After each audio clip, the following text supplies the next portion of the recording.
Hi, I'm Steve Albini. I'm a recording engineer and musician and amateur cook here in Chicago. Who am I? I'm Paul. I'm from next door, here to help Steve Mr. Albini with his cooking show. Tonight we're gonna cook dinner for my good friend Jeff Tweedy. Jeff Tweedy from Wilco.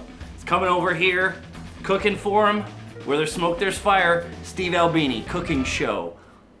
Bam! Please join us.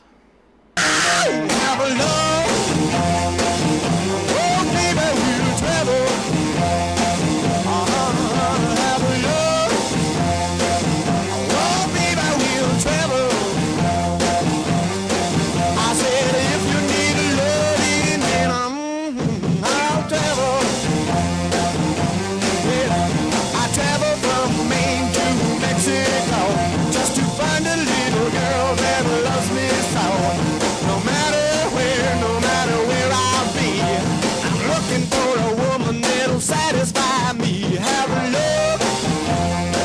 Oh, I'll be my wheel travel. Oh, say yeah, yeah.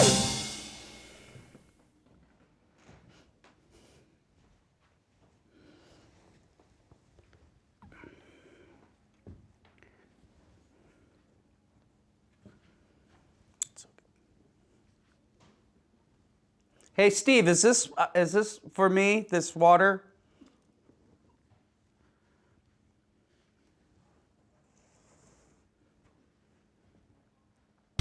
So we're going to be cooking these two little flat iron steaks here. And flat iron is a generic term for any little steak like this that's cut off the inside of the body cavity of the animal. The muscles that they're attached to and all could be different, but they all generally taste about the same. They have some connective tissue. Let me go to the bathroom. Okay.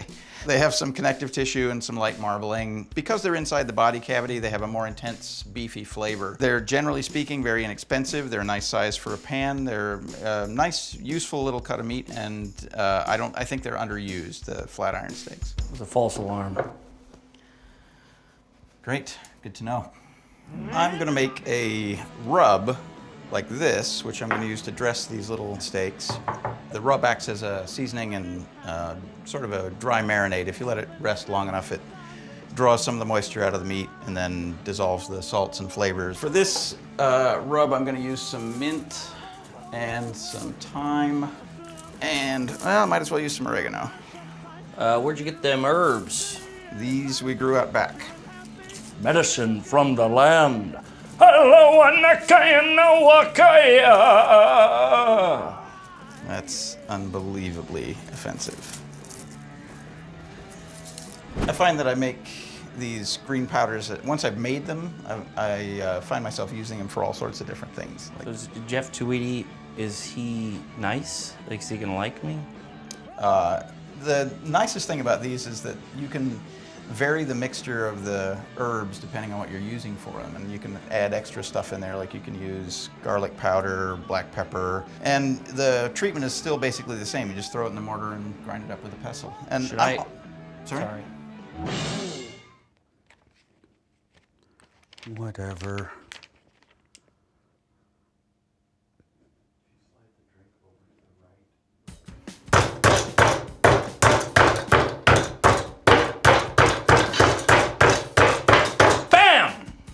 With any beef rub, you want to thoroughly coat the meat with the rub. Be generous. It doesn't matter really if you waste it. It doesn't matter if you put on too much. If you put on too much, it'll fall off. With a wet marinade or something like that, where it could cling and stay there for all eternity, then you could be in some trouble. But with a dry rub like this, you really don't have to worry about over-seasoning it. Looks good, Steve. Thanks, I appreciate your approval. So I'm gonna cook these in this little nonstick pan, and I'm gonna use some canola oil as the heat transfer medium. The nice thing about canola oil is that it's a very high temperature medium. That is, it doesn't start smoking until it gets up over 350 degrees. So you can get a very hot pan, and that means you can get a very good sear on the steak. And I'm gonna sear these steaks for a couple of minutes on each side, and then I'm just gonna stack them in the pan, cover the pan, and let them rest. It's starting to smoke a little bit. I'm the man who loves you. Why don't you go check on Jeff and see how Jeff is doing? All right. Jeff?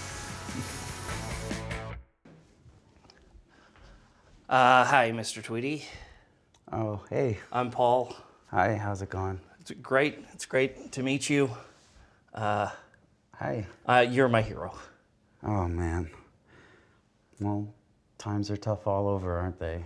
We're going to be cooking asparagus and adding it to a farotto. When you buy asparagus, it's normally bound together in a bunch, and it's normally dry on the bottom and it's sort of woody. What you should do when you get home is cut the bottom of the asparagus stalks off and put it in water, something like that. There's a trick that a lot of people have been shown where you bend the asparagus and it snaps, and the part that breaks off is the tender part, and this part you can throw away. I think that's tremendously wasteful, and I want you to do it a different way. If you take the asparagus and a vegetable peeler and just run the vegetable peeler down the length of the asparagus like that, you take off the skin and all the fibrous tough parts that are just under the skin, and then you can literally cut off just the last tiny little leathery bit of the asparagus. Now this is actually nicer to eat than the asparagus with the skin left on it.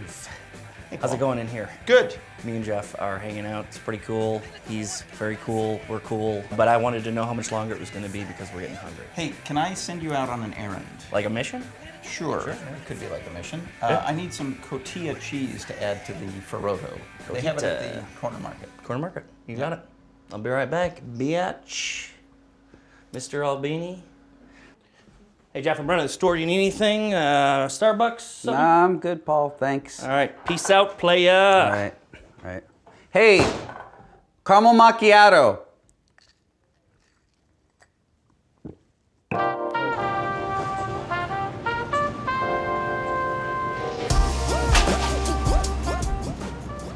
Hello?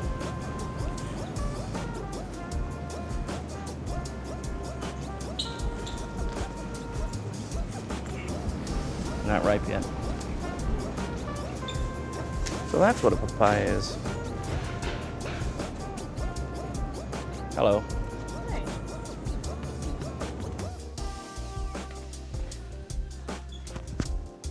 Ah, now this is something. Amish country butter. Apparently they make butter now. I will not eat this stuff. Can I get some cotija cheese?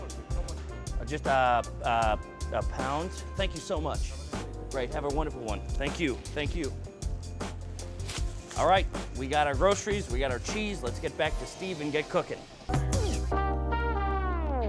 We're cooking the asparagus in water that has been adulterated slightly. I've added one of these fruity sage leaves and a clove of garlic and a small handful of salt. Those flavors will concentrate in the farotto, and you'll be reminded of the flavor of the asparagus in the farotto itself.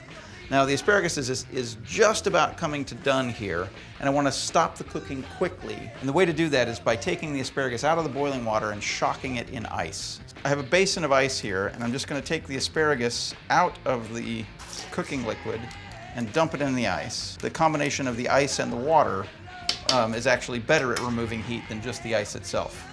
And I'm just going to let that asparagus rest there until we need it for the presentation. I'm back, guys. Jeffrey. Steve-O, got the cheese. Did you get my coffee drink?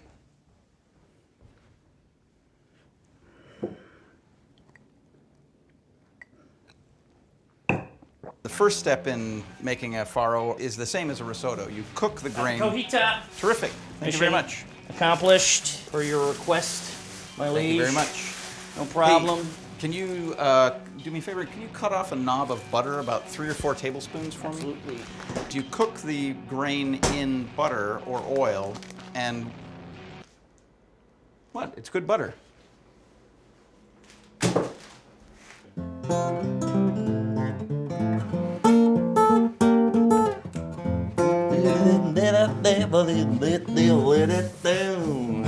Keep playing.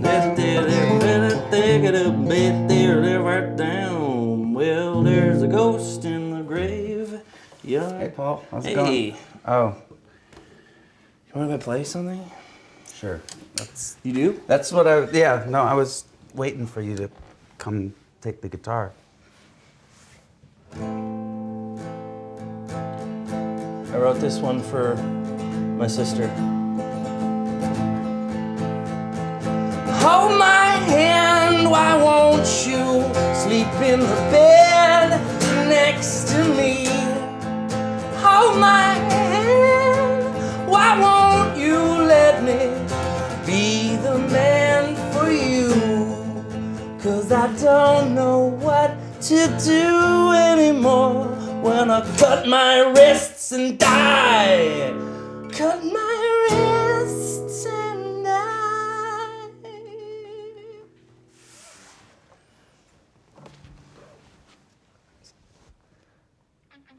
I need to cut off a knob of butter, about 3 or 4 tablespoons. All right. I'm going to add a couple of cloves of chopped garlic. You don't want the garlic to color, but I do want the garlic to soften so that it will essentially disappear into the farro when the liquid is added. So I'm going to add the grain to the pot here. And this is bulgur wheat, coarse bulgur wheat. You can use finer cut bulgur if you like. I like this because it sort of mimics the size of a rice grain. And the idea is that you want to toast the grain very slightly so that you don't have raw starch molecules on the outside of each grain. All right, so I'm going to start this with some white wine. That's conventional for dishes like this. And you want to add enough liquid that the grains are floating. You want to stir immediately. Hey, Steve, what's the deal with Paul? I understand your concern. My ears are burning. Hey, what's going on, guys? How's it Harmless. going, Paul? Hi. Harmless, Bruh. nothing to worry about. Man, you are unbelievable. Like, you should be man. on the cover of the Rolling Stone, and the Thank fact you. that the record industry doesn't give you your due credit. I was actually in a band in college. cool. We were pretty good.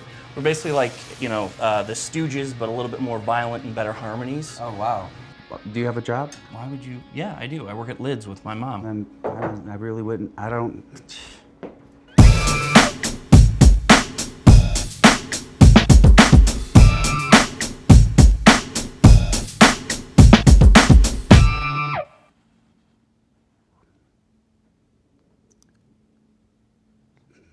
So I should just eat? You just want me to? You want me to eat by myself? You guys It's aren't for gonna you. eat? I had some food at the grocery store. All right. Okay. That's great. All right. I want you to eat it, Jeff. I'm gonna eat it. It looks delicious. I'm not gonna stop.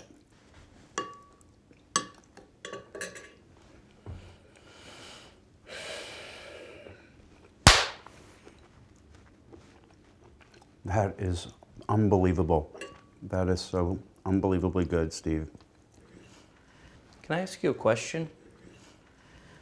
About Kurt Cobain? Yeah.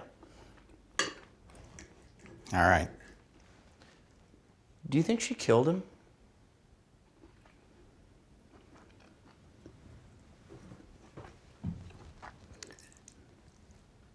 You know what? Actually, I will have some. Have a love